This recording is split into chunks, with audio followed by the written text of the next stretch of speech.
Today we will introduce the finite element method. And the finite element method is the most popular method used in engineering. And one of the main reasons why it's so popular is that the finite element method is a very flexible method. It can deal with very complicated geometrical shapes. And you see the slide here with the turbine, with the blades. So that's just an example of, let's say, a more complicated and complex geometry. That if you have to mesh it, you want to have a method which is able to adapt to that geometry, to be flexible enough when we discretize the geometry. So that the meshing, the gridding of such an object can then be as flexible as possible together with the method that we apply. And the finite element method allows to do that.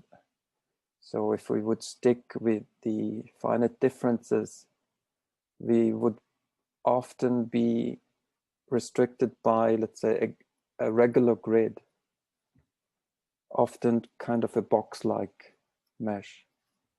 The same with the pseudospectral method. The FFT is basically relying on a regular gridding as well, and would be applied as well in 3D to a box-like model. So the finite difference and pseudospectral methods, which we saw so far, they work best if you have a very simple domain to mesh.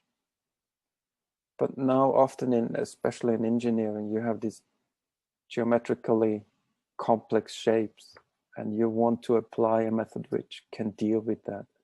And the finite element method is such a flexible method, basically. And so I'll try and show you today how we can introduce that flexibility into the numerical method.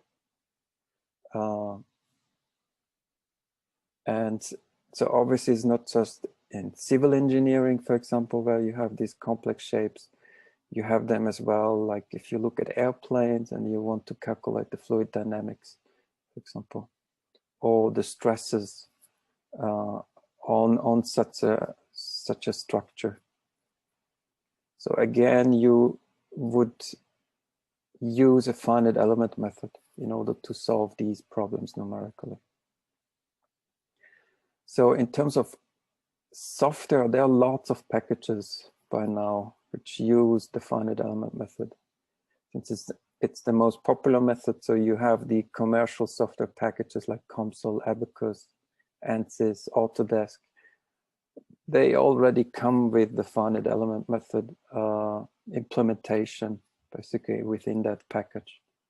So you then just define your geometry, and then you can start meshing that geometry, discretizing it, and use a finite element to analyze basically the structure or analyze the forces, etc. And then there are open source codes as well, which allow you to use the finite element method. More popular ones, unknown ones are, for example, Phoenix, Deal2, OpenFOAM, CodeAster as well, Elmo. These are all finite element codes, basically. So there's a lot of possibilities you have when you go to the finite element method, either commercial or open source, in terms of the codes that you can use. And then when it comes to the books, it's here I show you two reference books that are very popular about the finite element method. On top you have the book from Hughes, and that's also the one, for example, for us when we come to the spectral element method, that a lot of it is basically coming from that book. So it's a very complete reference about the finite element method. And then you also have the Sienkiewicz book about the finite element method, which is also considered as one of the reference books about the method. So if you're brave, then you can try and look into these two books about the finite element method. So they really give you all the depth that you want to have about these methods. The way we are going to introduce the finite element method is by example. It's probably the easiest way of introducing the method, by looking at a simple example and see how the finite element method would be applied to it one by one.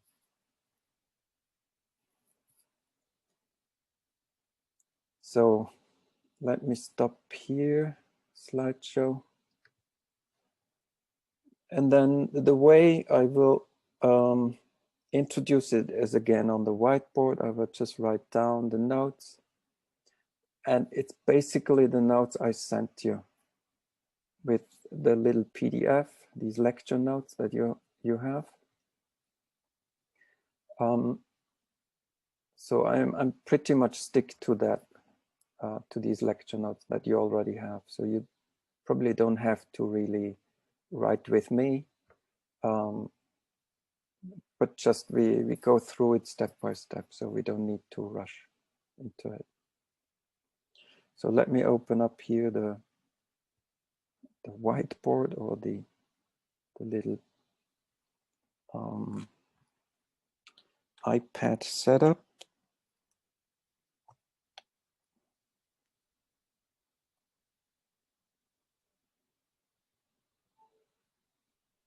And then hopefully we can get this connected.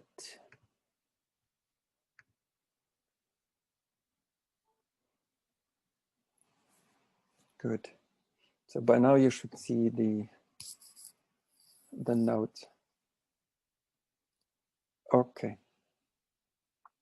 So let me quickly write down that the finite element method is a weak form method, and we come to that in a second, what the weak form is. So let's say just the finite element method is a weak form method.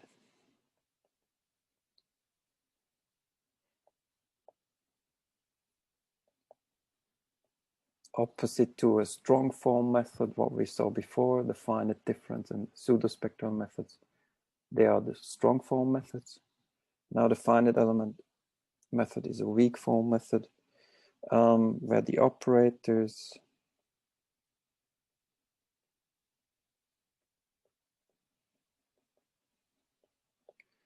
and that is in principle time, but time is less of a focus here, is more the focus is on the spatial derivatives.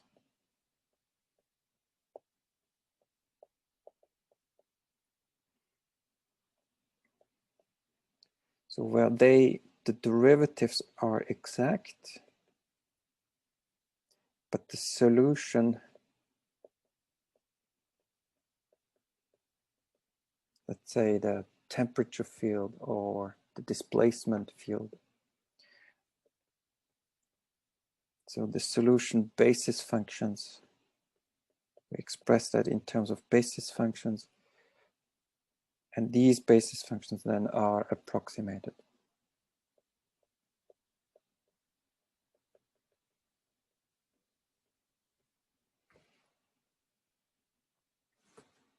So what does that mean? So let's come first to the weak form. So finite element methods, they use the weak form of the equations, the partial differential equations. The weak form is also called the variational statement, for example. So it's called weak form, or if you want, variational statement.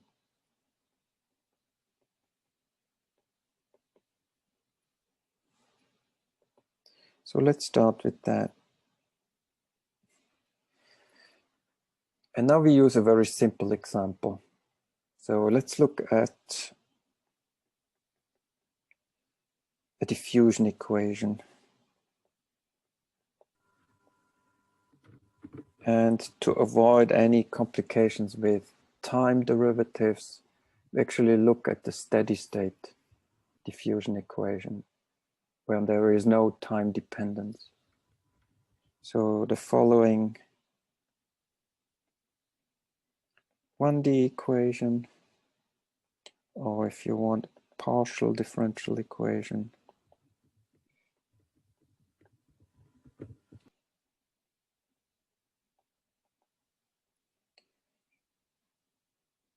For a field U, let's call it U, which is in a domain, by simplicity, we just choose between 0 and 1. And the equation, the diffusion equation would look like that. You have the second order spatial displacement of U plus some force term is equal to 0. That's our little example that we want to solve now with the finite element method. So you see there is no time dependence. So it's a steady state equation, and the second order spatial derivative that leads to a diffusion equation. So it's a steady state diffusion equation.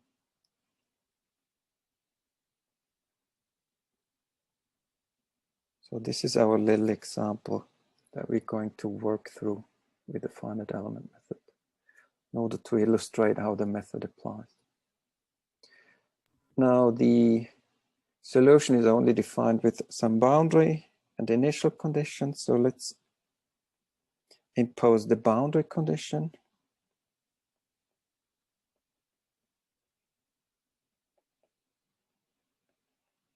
We're going to use the two boundary conditions that we saw already so far, the Dirichlet and the Newman boundary. So let's put the Dirichlet boundary on the right side of the domain, which imposes that the field U at that boundary, which is at 1, is equal to a certain value, Q, which is a constant. So that would be the Dirichlet boundary condition.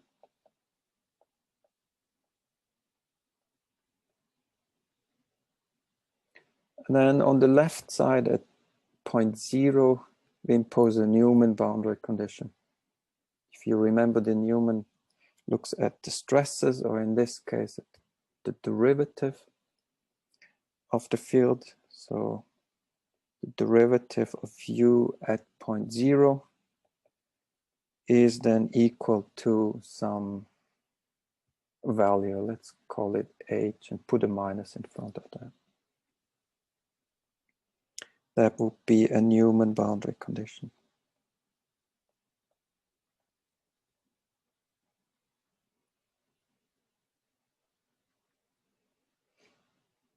And you will see then that these two boundary conditions, they affect the way how we discretize and how we parameterize our field U. So if you want, think of the example as being like a little rod between 0 and 1. We have U, let's say, being the temperature field, and fix it at the right-hand point to a constant temperature. It's as if we would put, let's say, the rod into an ice bath. Then we fix the temperature at 0, for example. And on the left side, it's like as if we would apply a constant heating to it. So we have like a little heater on this side and keep heating the rod. And now the solution will be the steady state temperature field. So what kind of temperature field we will have after a certain time is applied to it, when there is no more changes to the temperature field. That's the steady state then. So that would be like the temperature field in that little rod when we keep heating and fix the temperature on this side. So this would be the Dirichlet boundary. And here, where we keep heating it, that will be the Newman boundary, for example. And the equation then gives us the temperature field in that rod. Sorry, Is it clear? Mm-hmm. So just as you said, the U means the temperature, right? We can think of the temperature in this case, yes. But why is U is between 0 and 1? That's just the domain. We say, okay, the rod has a length L. For us, the length L is equal to 1, so it goes from 0 to 1. We could also say it goes from 0 to L, but it's just to make it simple. Okay. So it's just the x-axis. Yes, right? yeah, it's a one-dimensional problem. So it's only, the function is only along x. Yeah. Okay, thank you, Professor. Good, and you see steady state means there is no time dependence of U. U only depends on the spatial position, only a function of x. The non-steady state diffusion equation then introduces a time dependence to it. That's something we come to later. So for now, let's ignore time. Just look at what's the temperature field after we reach a steady state of that system.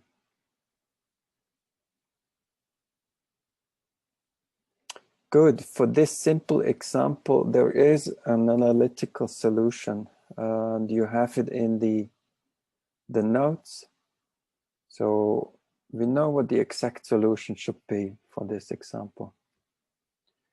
And how do we know that the solution is actually a solution? Well, you just stick it into the equation.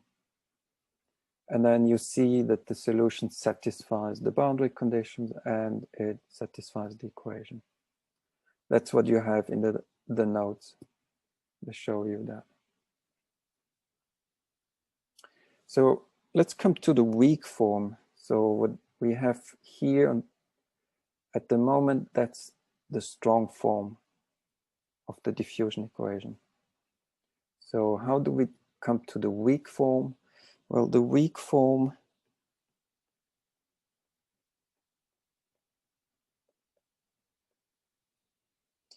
is derived by introducing an arbitrary test function. So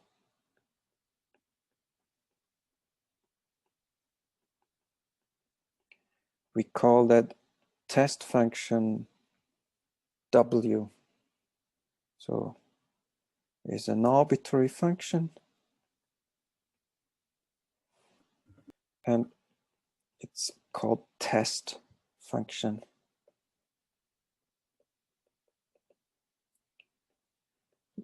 Let's call it W of x.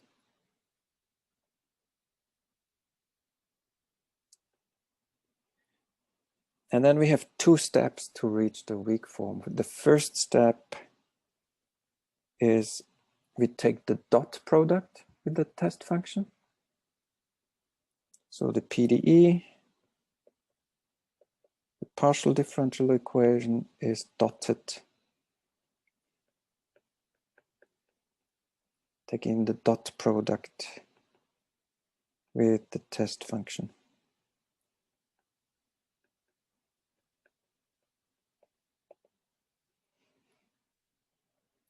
So in 3D, the test function could be a function depending on x, y, and z in all three directions.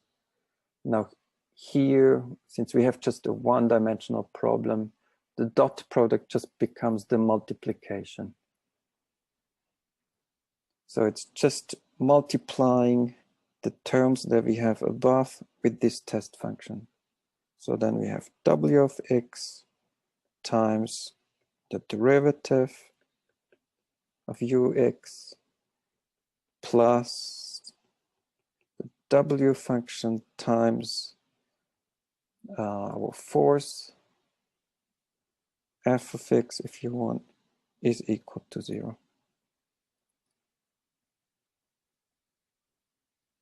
So if U would be a three-dimensional field, force would be a three-dimensional field, then we would take the dot product here between two vector fields. So in 1D, it's just multiplying with W.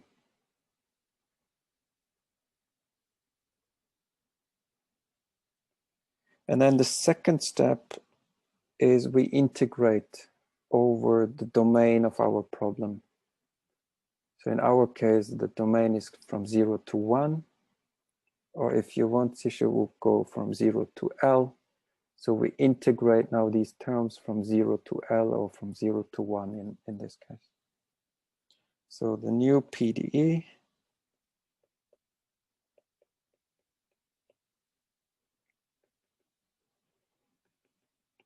is integrated over the problem domain.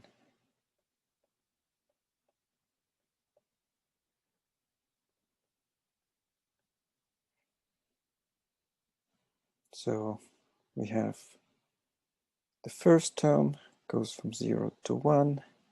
Then we have W times this derivative of U integrated over dx plus the second term, the same. 0 to 1, W times the force f of x integrated over dx equal to 0.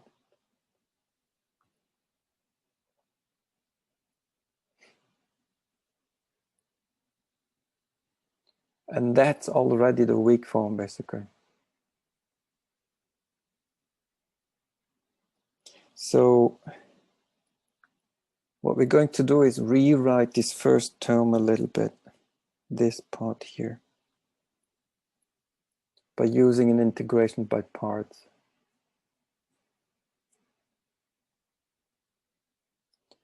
So think of the derivative of W times the derivative of U. This would have two terms. One is W times the derivative of U, the second order derivative, plus a term where we have the derivative of W times the derivative of U.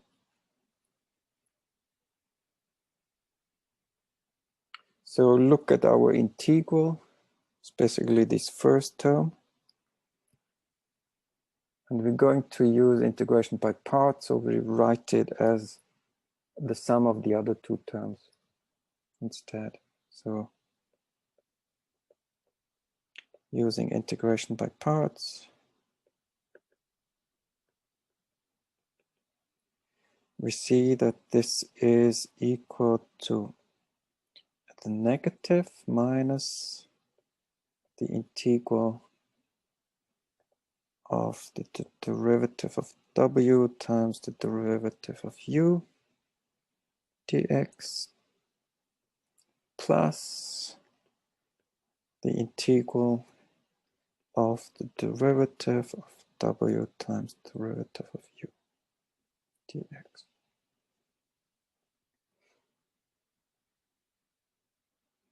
Is this clear?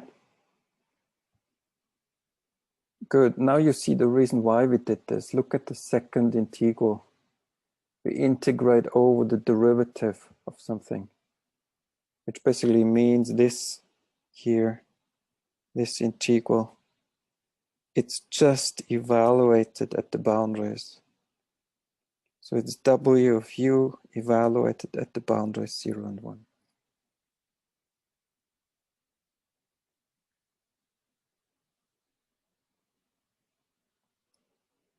Good. And that now makes it much more convenient to impose the boundary condition. So let me quickly write down then the weak form.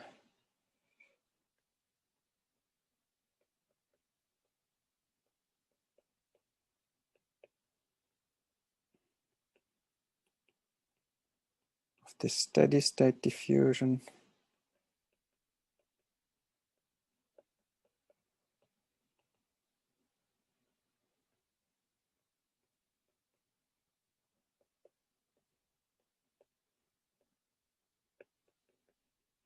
Can be written as this first term, first integral of the derivative of w times derivative of u dx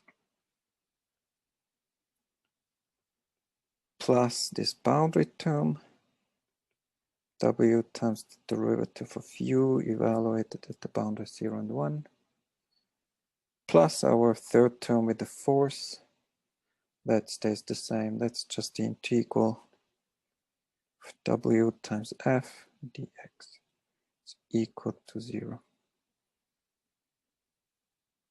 Good.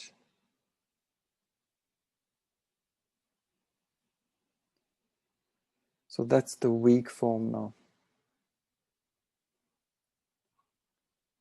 Compare it with the top. Top is the strong form. Bottom expression is the weak form.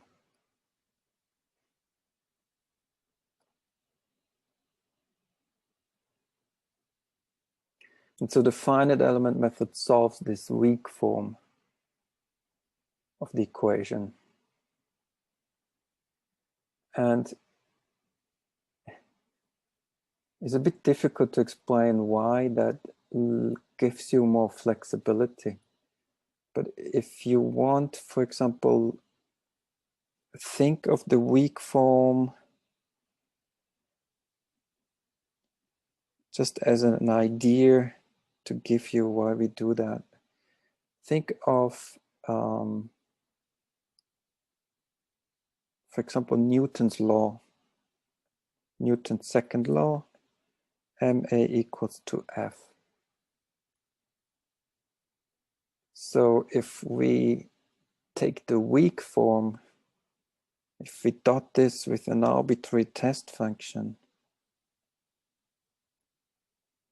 the force times the displacement is work. So this would be comparing, instead of comparing forces, it would compare the work that is done by the forces. And we integrate over the problem domain, so it's the total work that is done, for example, in a certain direction, which is arbitrary. W is an arbitrary vector. So in whatever direction we look at the total work, it has to be the same on both sides. So instead of comparing the actual force vector with each other, we compare the total work that is done in an arbitrary direction. If the total work is always the same, no matter what direction we choose, then also the forces that have to be the same. So that's why it's equal if we solve the weak form or the strong form of the equation, for example. And now consider a domain where we have some force applied to it. And the force can be, I don't know, can be strong on one side and pretty much flat on the other, and on the opposite side, again, something which varies a lot. So when we would do a finite difference or a pseudo-spectral method, we would grid this with a regular grid with a delta x, and then look at all these different points, for example, and make sure that the solutions are exactly the same on all these points. Now, if you look at these integrals, we can discretize it in a much more flexible way. So the integral will be the same like over a domain 1 plus a domain 2 plus something else. So we can cut it into any domain that we like, our length, for example. Let's say this is domain 1, domain 2, domain 3. And then you see, for example, here where it's almost flat, we can very easily approximate, for example, the solution with a very simple function. And then where we have more variation, we probably choose slightly smaller elements to get a better approximation to the solution. So by just cutting up the integral into these domains, it's still the exact same integral that we solve, but we are much more flexible in determining how large the domain should be, for example. And so these domains, basically, you can think of elements. We need to have small elements where the solution varies a lot. We can choose large elements where the solution is almost constant, for example. And so that gives us now much more flexibility in terms of discretizing the solutions.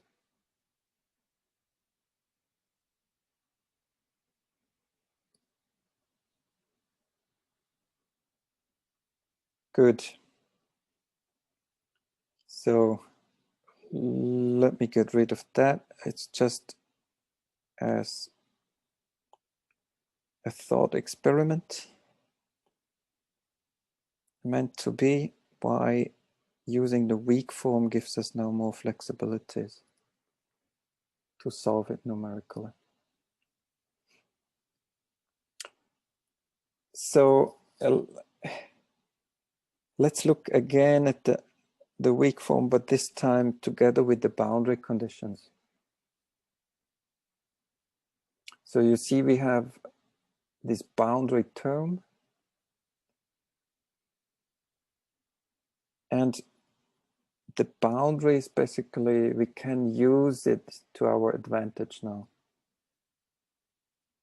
So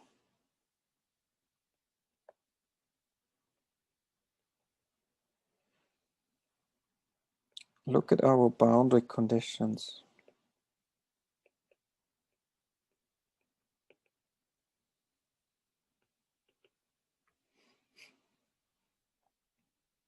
So we have two conditions. One is the Dirichlet, the other is the Newman boundary. And you see the Dirichlet boundary imposes exactly what the value is at one of the endpoints. At endpoint 1, we already know what the solution has to be. And we can take advantage of that and say, well, our arbitrary test function, W, we don't need to have it at this last point. So the test function can be 0 at that point. So it doesn't affect the solution because we already know what we have to impose on that point. So the test function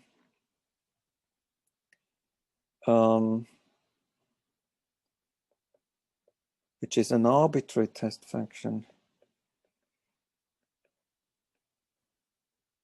arbitrary. Ugh.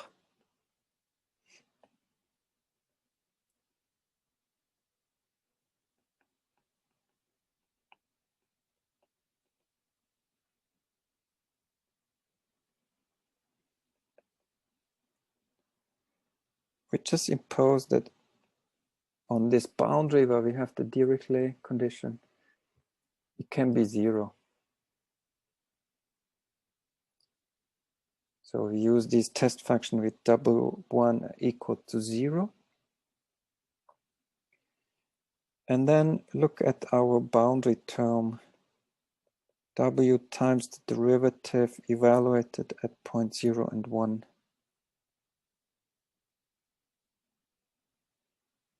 So we know at point 1, our test function is 0. So that term vanishes. So is equal w at 1 times the derivative of u1, and this is 0 by default because we can set this function to 0 at that point. So this term vanishes, minus now w at 0 times our derivative at that point. And if you look at the boundary condition, there we have the Newman boundary. And the Newman boundary imposes what the derivative has to be at that boundary. Has to be minus h. So then this additional term, it just becomes minus h times w at 0.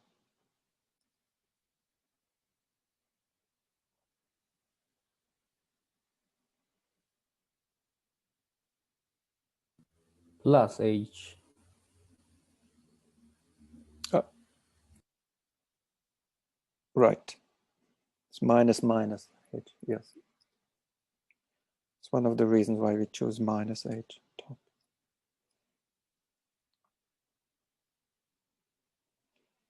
Good. So if you write down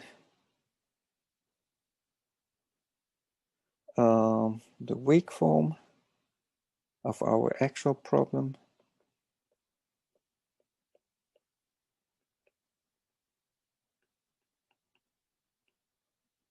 together with the boundary condition, we have then the first integral stays the same.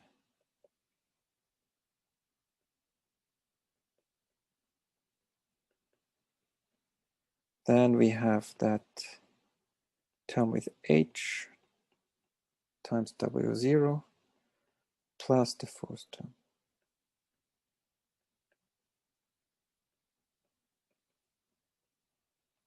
Good.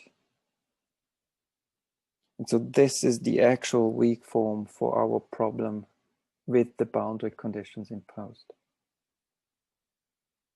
So if we solve this part, this equation, this weak form, we are analytically correct in the boundary conditions that we impose. So that shows you one of the advantages of a finite element method, that when we have a Newman boundary condition, for example, or a stress-free boundary condition when we come to wave propagation in the Earth, that can be analytically imposed onto the equation. So it's analytically correct how we deal with the boundary condition. It's not that we have to numerically impose it any further. So in a finite difference method, we have to impose the stress-free boundary condition at the surface, for example, which is only an approximate way of introducing the boundary condition. Where here in a finite element method, it is analytically imposed, which makes it more accurate the way we're going to solve it. So think of the free surface conditions, stress-free surface conditions for wave propagation using a finite element method is more accurate than a strong form discretization of the boundary.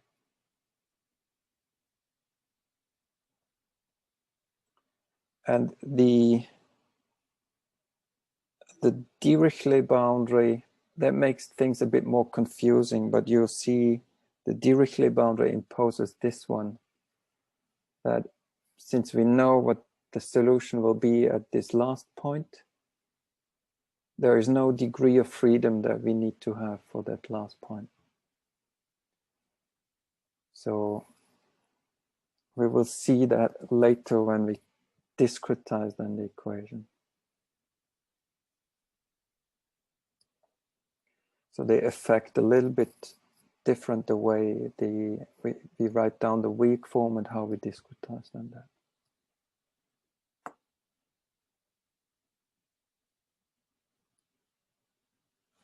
So the first term, if you want, this first integral term is often called the stiffness term.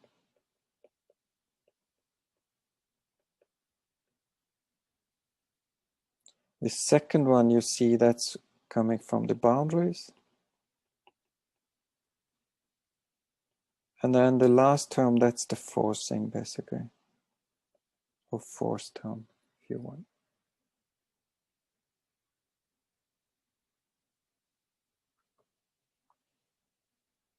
So these terms, stiffness and force term, etc., that always comes up with the finite element method.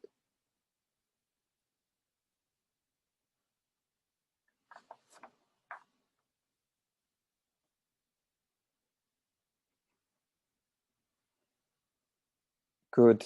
So that's the first step, is writing down the weak form of the problem. Now, if you want, often it's convenient to introduce you functionals, bilinear functionals, the way the notation looks. And you have that in the notes. So these integrals, for example, of the derivatives of, let's say, two functions f and g, we can write them as bilinear functionals a of f and j. So it's often convenient to introduce these bilinear functionals. And that's then just a way to make it convenient to write down the weak form in a more compact way. Instead of always writing these integrals, you would just write down it as a bilinear functional.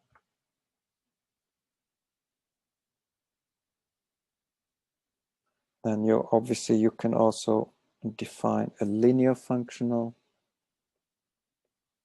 where you would have f times g, which would just be this, a linear functional. And then you see you can write the stiffness term as a bilinear functional and the forcing term as a linear functional, for example, between w and f. So then you would have a of wu plus the boundary term plus wf, the linear functional, is equal to 0.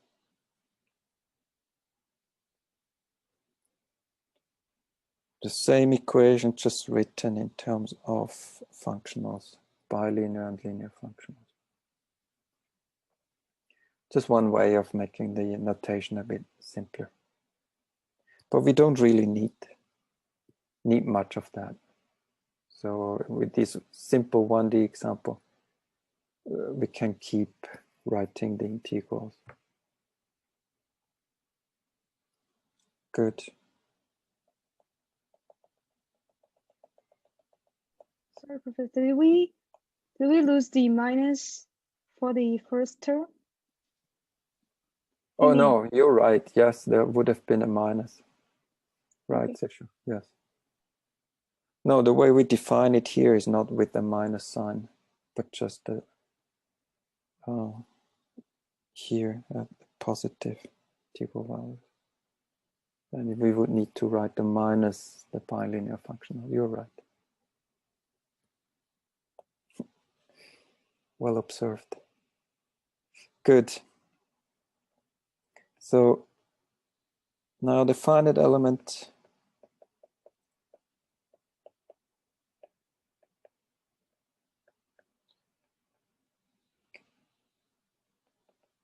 method is solving the problem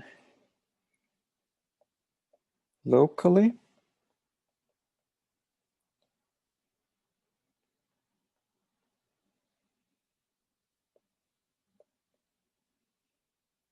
On an element.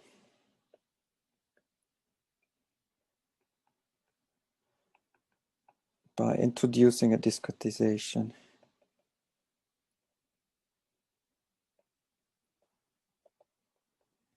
Discretization scheme.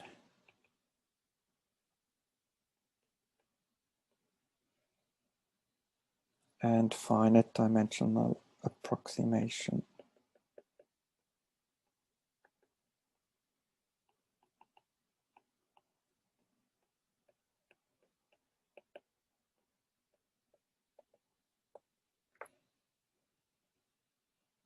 So the discretization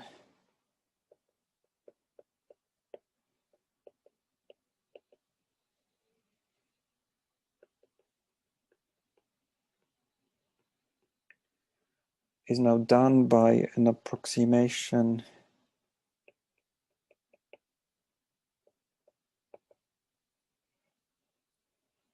of the solution field, just of the solution,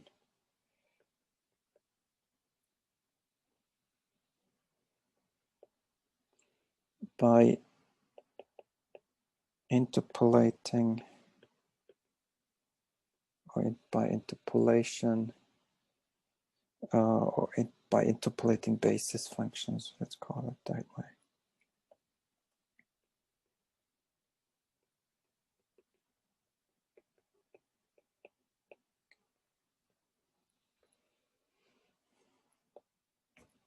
So what does that mean?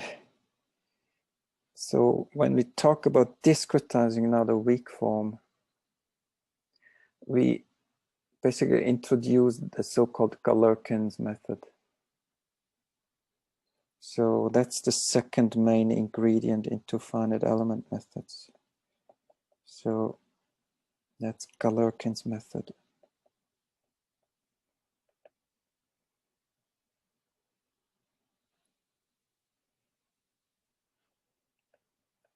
So here we define basis functions, or so-called shape functions, for the Galerkin's method. They're called, let's just use capital N A as basis functions.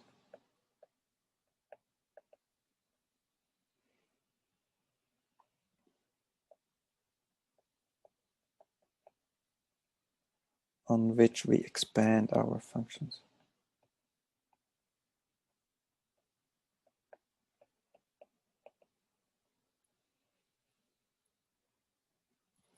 So what functions do we mean? Well, we have the test function w of x, which we're going to expand on that basis functions, which means we can write w as the sum over some coefficient ca times the basis function na. That's for the test function, and also the solution, or the solution function if you want, u of x, which is, let's say, using the coefficients db times the basis functions nb.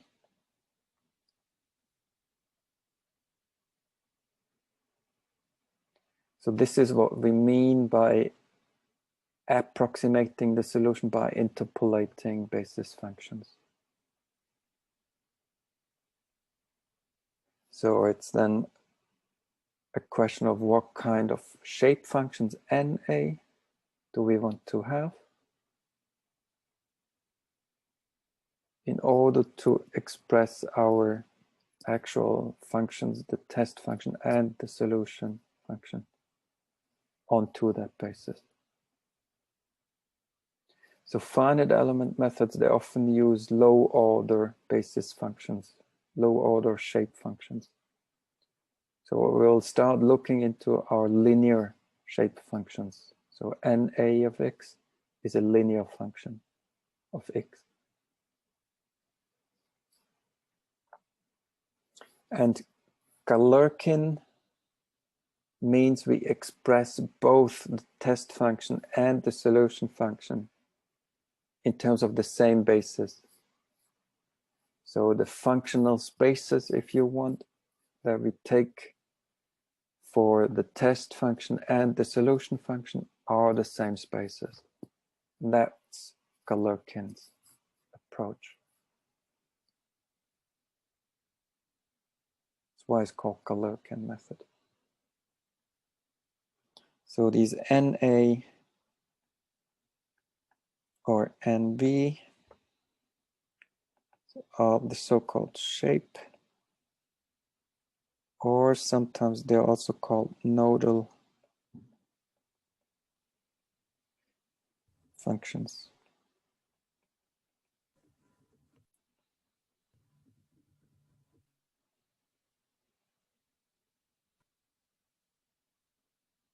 And Galerkin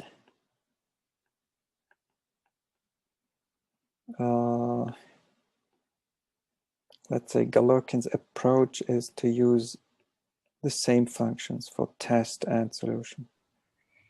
So these NA are the same basis functions like NB.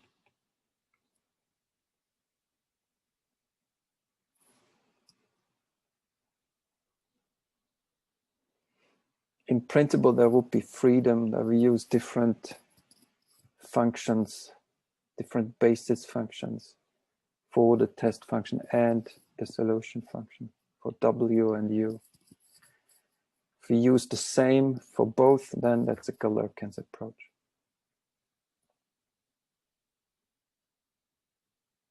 So what we want to basically come to is we have our domain from 0 to 1, and then we want to have elements. Let's say element 1, element 2, element 3. And on each of these elements, we have our basis function, which is a simple linear function, so that we can say we have a function n1 of x, which is just a linear function, goes from 1 to 0, for example. Then we have a function n2 of x, which is a linear function, element 1 and element 2. And you see where this goes. We have always linear functions n3 of x.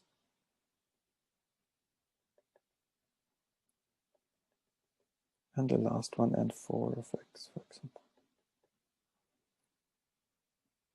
So this is where we want to go to, basically. Then we express the test function w and the solution u in terms of these linear basis functions on each element.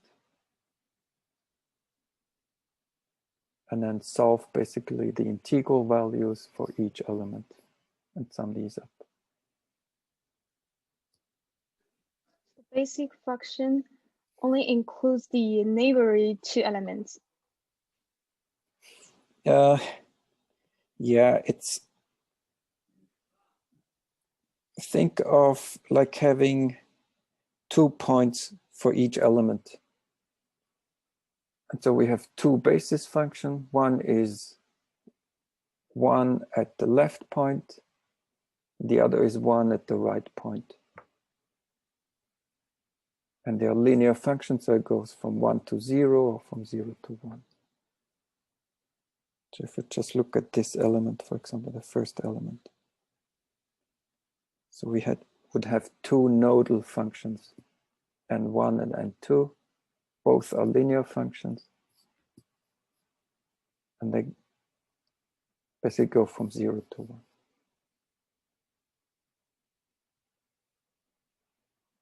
And then yes and 2 basically can then map over to the second element if you want, and have a lag in that function, in that element, etc. So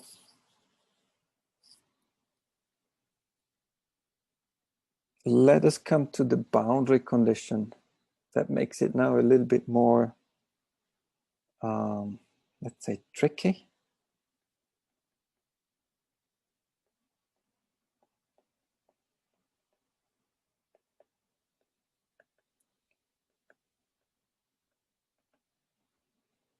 But look at our boundary condition where we impose the Dirichlet boundary. So u at point 1 will be set to a constant q, which basically means that if we are on this point here, on the right boundary, we don't really need these this function here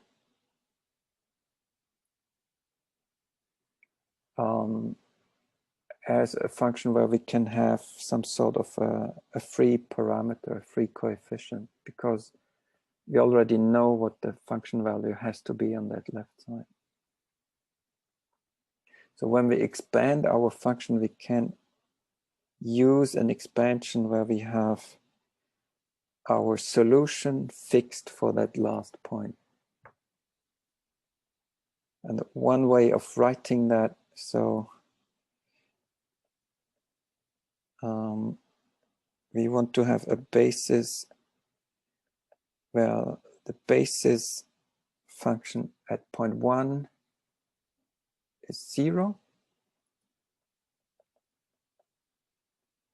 since also w at 1 is 0.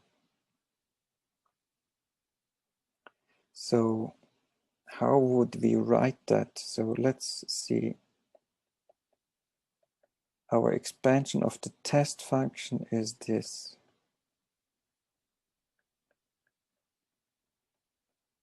Na of x. So when we impose that na1 is 0, then we already basically have that included, that the test function has to be 0 on that boundary. That's what we set up here, basically. With the boundary conditions, we want to have a test functions which are always 0 at that boundary. That's just by imposing that our basis function, na at that point, has to be 0. So then u of x chooses the same basis functions. These functions na x, but now we have to add like one last function which allows us to impose the Dirichlet boundary. So at n plus 1 of x, here we have one additional basis function, n plus 1, which will be 1 at that boundary.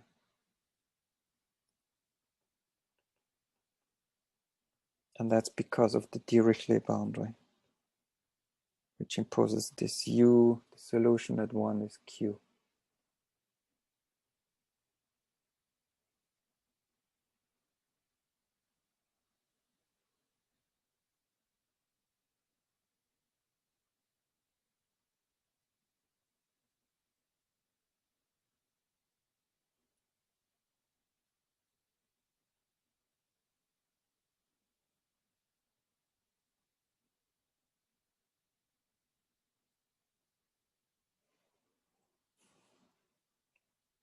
So it's due to the boundary conditions. If you want, think of n being the number of elements.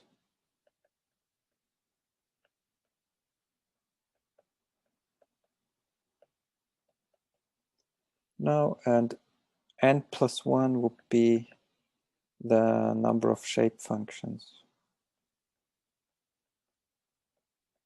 which is the same like the number of nodal points.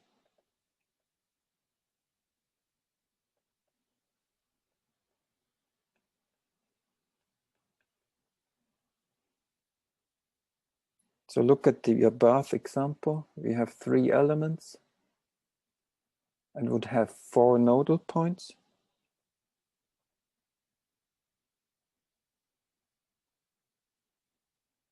So n would be equal to 3 in the above example, with n plus 1 shape functions.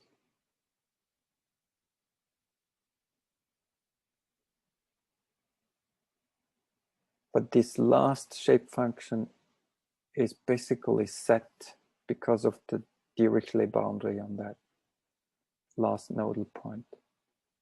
So n4 at point 1 at point 1 has to be equal to 1.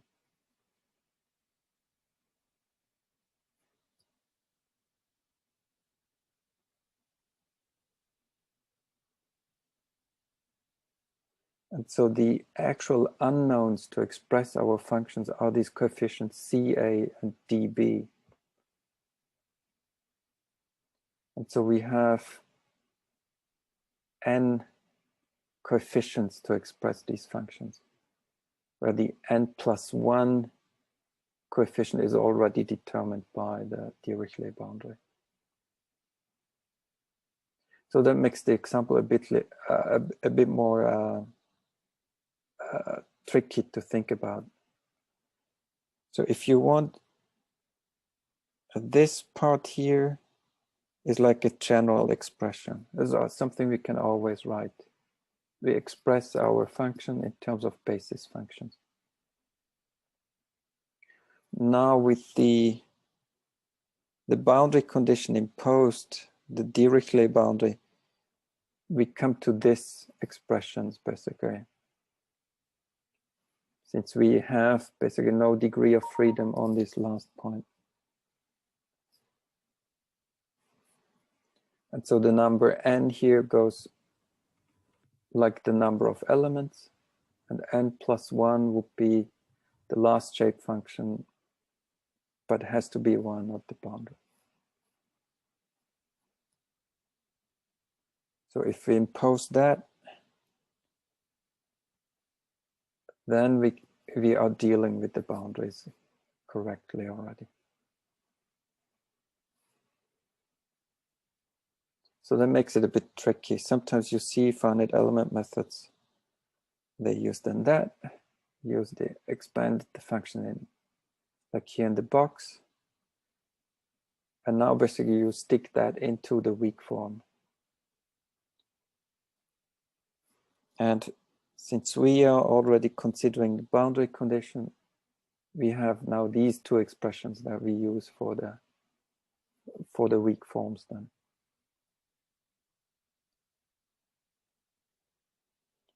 So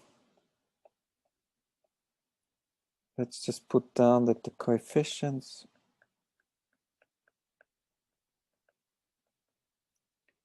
CA and DB, these are the unknowns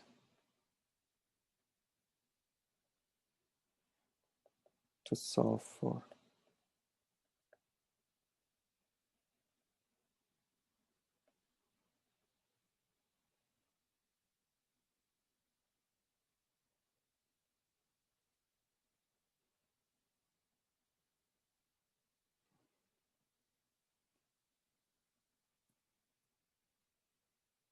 Good, so now let's use this Galerkin's approach with expressing our functions and put it into the weak form that we have here. So let's put these 2 things together. Then let me write again the weak form. So we had this first integral, derivative of w times derivative of u dx, plus, let's write the forcing term, f dx, then plus the boundary term hw at 0 is equal to 0. That's our weak form. And then replace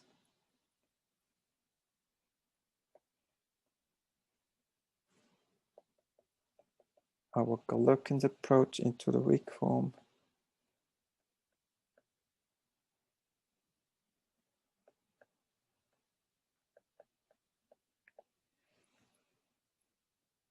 These expressions for w and u, then we have, let's say, the first integral with the sum over a times ca times the derivatives of the basis functions na.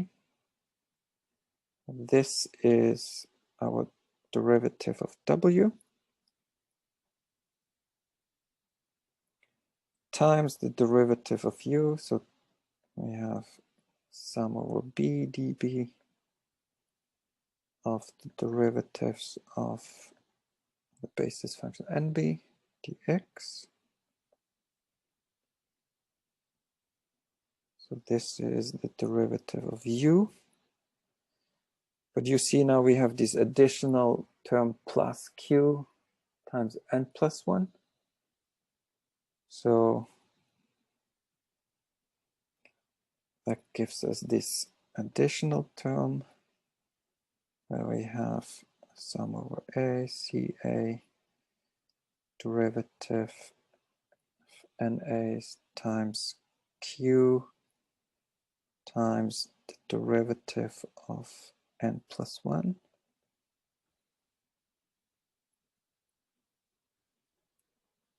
So again, this is the derivative of w.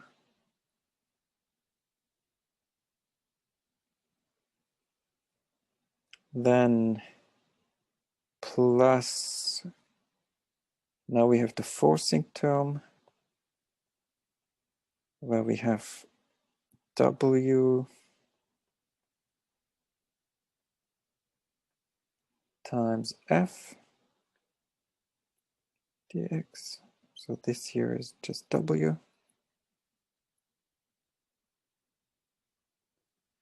plus h times w evaluated at 0.0. So that makes the sum, the CA coefficients times NA evaluated at 0 is equal to 0.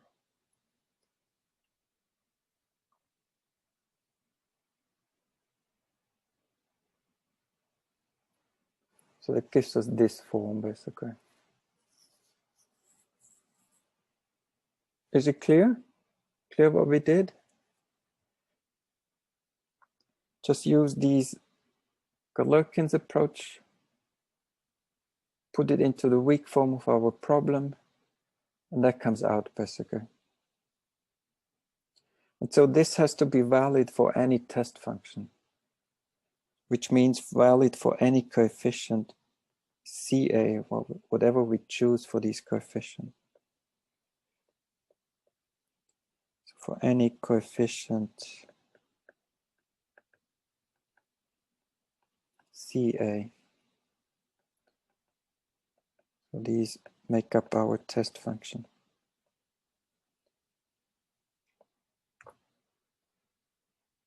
And so you see what we do. We basically then just say now, let's choose one of the coefficients CA to be 1 and all the others to be 0.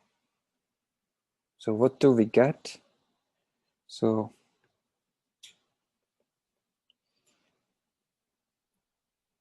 zeroing out all but 1.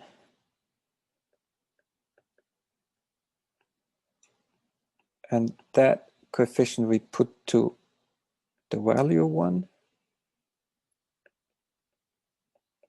Then we find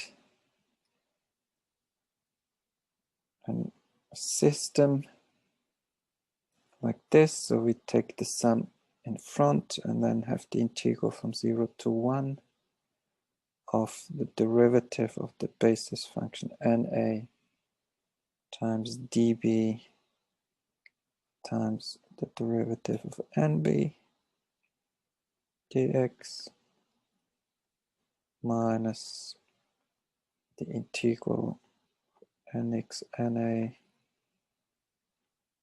times q times the derivative of n plus 1 dx plus 0, 1 na times f dx plus h times na 0 is equal to 0. It's a bit a long and tedious expression, but that's basically the system that we want to solve. Professor, Yeah? what do you mean by 0 out all but 1 put to 1? Look at the way we express our test function. The test function is w, Yeah. which is made up by these coefficients C8 times Na. Yes. And now we just choose one coefficient, one C8 to be 1 and all the others to be 0. So it's no more a sum over A from 1 to n, but it's just one particular A that we select as being having a coefficient 1 and all the others having coefficient 0. So then this only becomes is equal to CA times NA of x is equal to just NA of x, since we set the coefficient to 1.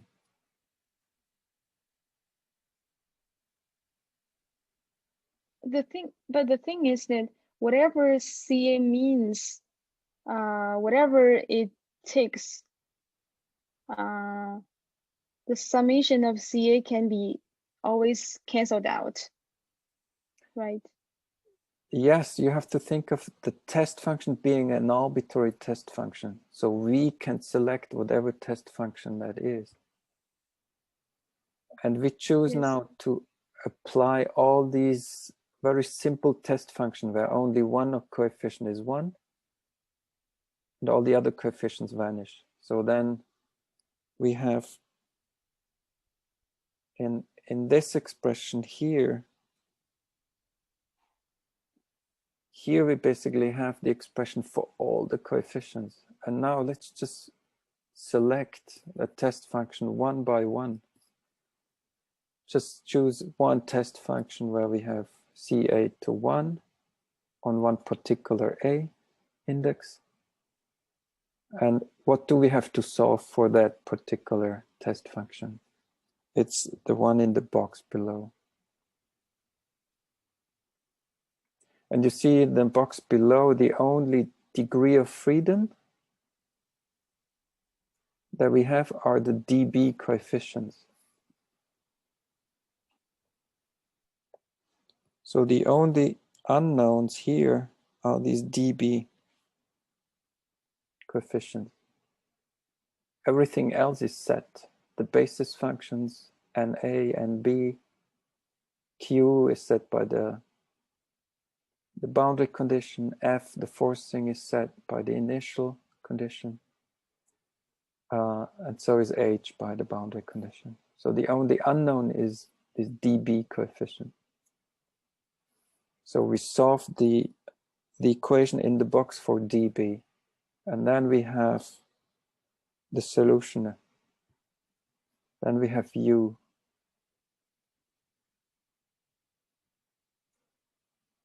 Do you see the idea? Yes.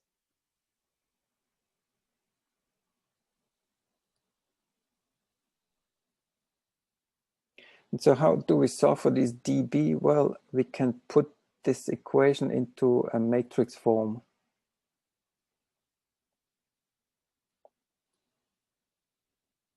And so in matrix form,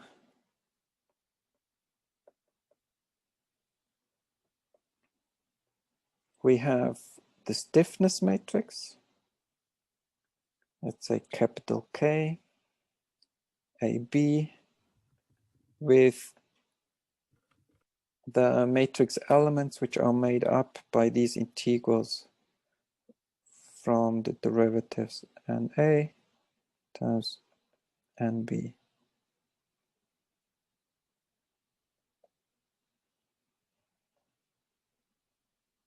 Or if you want, if you would use the bilinear functional form, then that's the bilinear function of NA and NB. That's the stiffness matrix.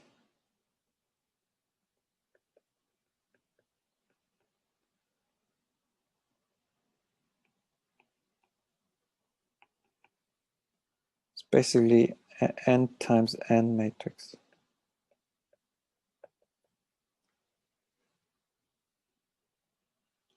And then we have a force vector, which is this integral of the force term times NA.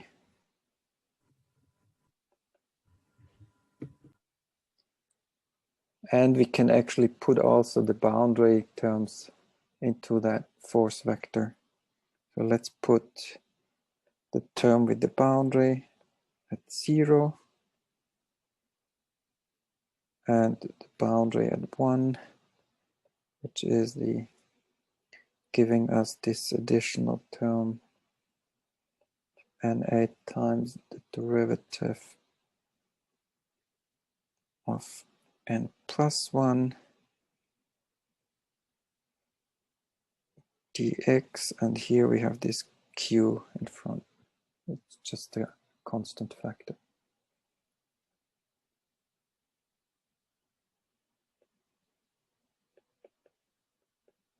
So this is kind of a force vector. It's an n vector, if you want, n element.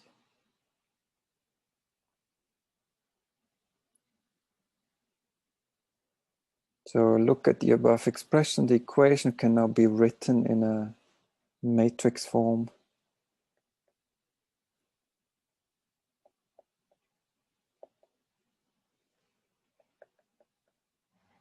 So we can rewrite this as the stiffness matrix KAB times our unknown coefficients dB is equal to FA, with A going from 1 to N. So is B.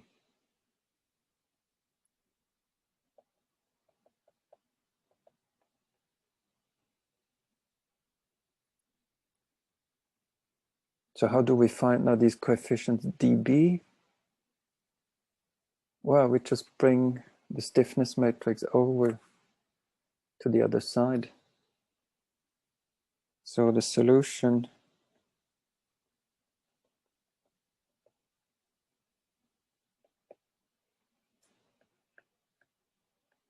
for our unknowns dB is then simply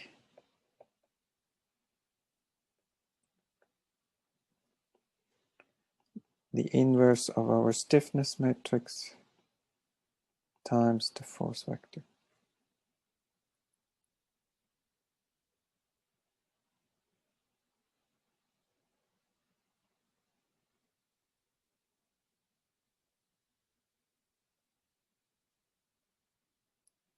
So you see the finite element method basically boils down to a matrix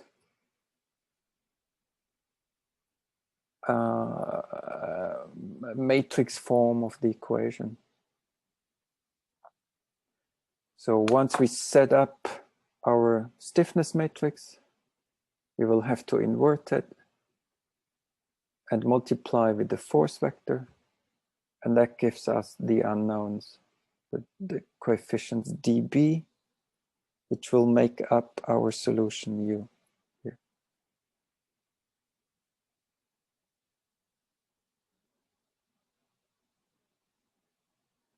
So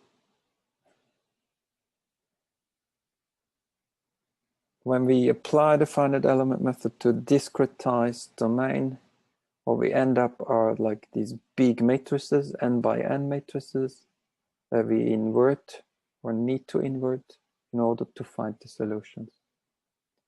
That's,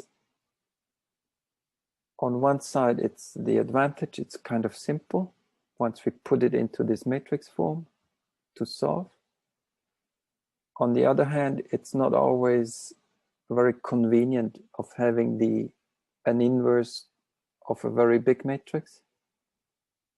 If we want to, for example, parallelize the problem, it often means that for this multiplication of the inverse times f, we need to again have all the information from all the other processes, which can be, again, very heavy in terms of communication that is involved.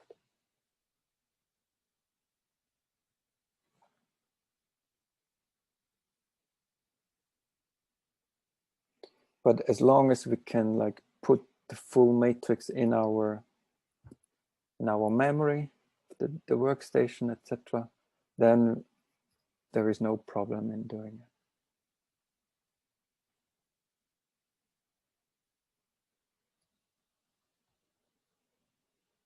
Good, that's about what I wanted to do today.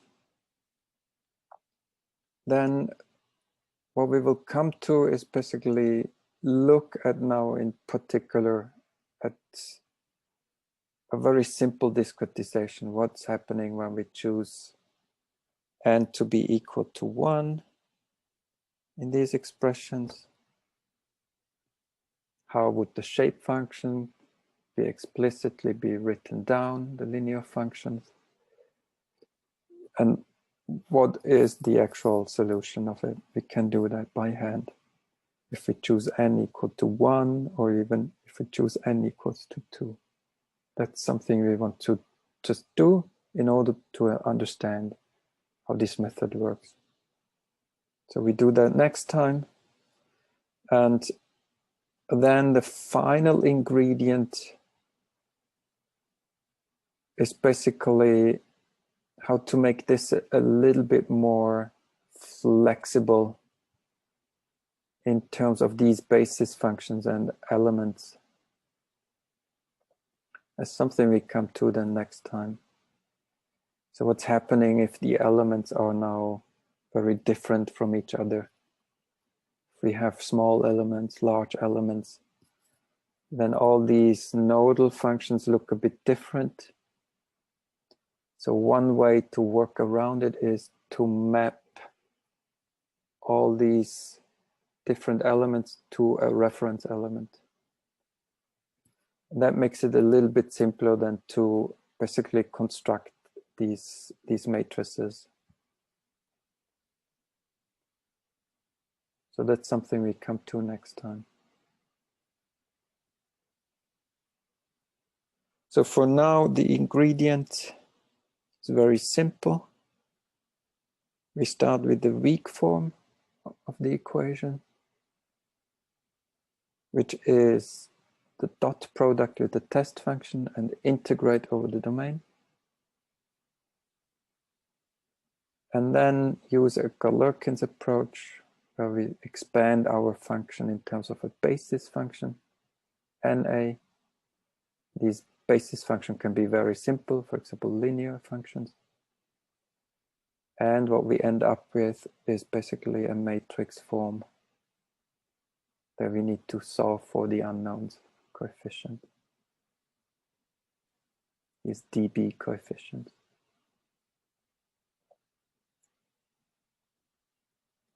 Is it clear so far? Good. So let's stop here. You we'll have these notes. You have the lecture notes as well, which give you all this as well. And then next time we come to the choice of shape functions and to these reference mappings to a reference element, and then how we would basically put everything together in order to construct these matrices, the stiffness matrix and the force vector. Once we have that, we can solve the system easily. Just invert the stiffness matrix, multiply with the force vector, and that gives you all the coefficients, all the unknowns. Let's do that next Thursday. And then we see how far we come next Thursday with the example or not.